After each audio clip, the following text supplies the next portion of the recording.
Hello friends, I am Vinod. நம்ம இன்றைக்கி எதை பற்றி பார்க்க போகிறோம்னா, உடல் எடையை அதிகரிக்க என்னென்ன வழிகள்லாம் இருக்குது அப்படின்னு பார்க்க போகிறோம். ஓகேங்களா? இப்போ உடற்பயிற்சி செய்ய வேண்டும் அப்படின்னு போட்டிருக்கேன். இது என்னென்னா உடம்பு குறைக்கிறதுக்கு தான் போடுவாங்க, எதுக்கு இதை போட்டீங்க அப்படின்னு சொல்லி நீங்கள் கேட்கலாம். எதுக்குன்னா, நம்ம எக்ஸசைஸ் செய்யும்போது சம் கலோரிஸ் நமக்கு குறையும். ஃபார் எக்ஸாம்பிள் ஒரு 500 கலோரிஸ் சும்மா எக்ஸாம்பிளுக்கு ஒரு 500 கலோரிஸ் போகுது அப்படின்னு வைங்க. நீங்கள் எக்ஸசைஸ் பண்ணுறதை விட அதிகமாக சாப்பிட்டீங்க அப்படின்னா அந்த உடம்பு நல்லா டக்குன்னு போய்க்கும். இப்போ நீங்கள் 500 கலோரிஸ்க்கு நீங்கள் எக்ஸசைஸ் பண்ணும்போது போச்சு, நீங்கள் ஒரு 700 கலோரிஸ் நீங்கள் சாப்பிட்டீங்கன்னா அந்த 200 கலோரிஸ் உங்களுக்கு டக்குன்னு கிடைக்கும். அதே நீங்கள் எக்ஸசைஸ் பண்ணாமல் நீங்கள் அந்த 700 கலோரிஸ்ன்னு சாப்பிட்டீங்கன்னா கூட அந்த அளவுக்கு உங்களுக்கு டிஃப்ரென்ஸ் தெரியாது. ஓகேங்களா? அதனால் நல்லா எக்ஸசைஸ் பண்ணுங்கள். அதே மாதிரி எக்ஸசைஸ் பண்ணுற அளவுக்கு நீங்கள் சாப்பிட்ணும். ஓகேங்களா? அதே மாதிரி நன்றாக தூங்க வேண்டும். அடுத்த இதுன்னா எப்படி அப்படின்னா பார்த்தீங்கன்னாக்கா, சரி நம்ம உடம்பை குறைக்கணும், இது இன்க்ரீஸ் பண்ணணும் அப்படின்றதுக்காக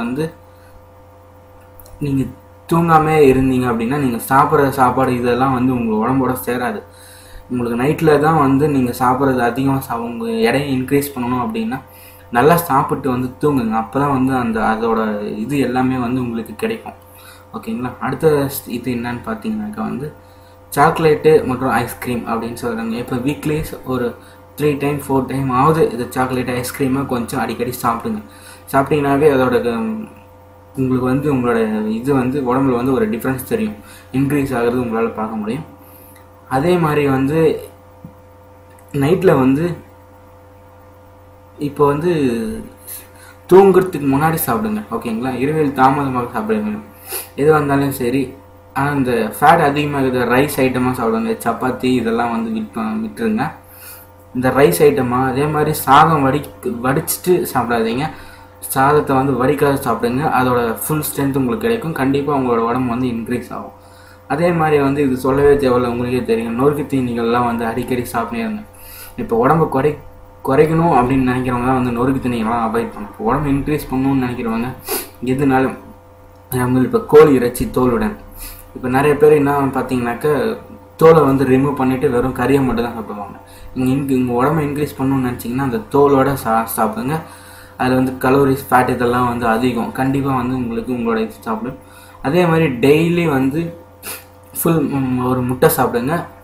மஞ்சள் கருவோடு இருக்கிறத சாப்பிடுங்க. மஞ்சள் கரு. ஓகேங்களா? மஞ்சள் கரு ஒரு சிலருக்கு பிடிக்காது, ஒயிட் கரு மட்டும் சாப்பிடுவாங்க. ஸோ அதனால் அப்படியெல்லாம் இல்லாமல் மஞ்சள் கருவோடு சேர்த்து சாப்பிட்டீங்க அப்படின்னா கண்டிப்பாக உங்களுக்கு இம்ப்ரூவ்மெண்ட் தெரியும்.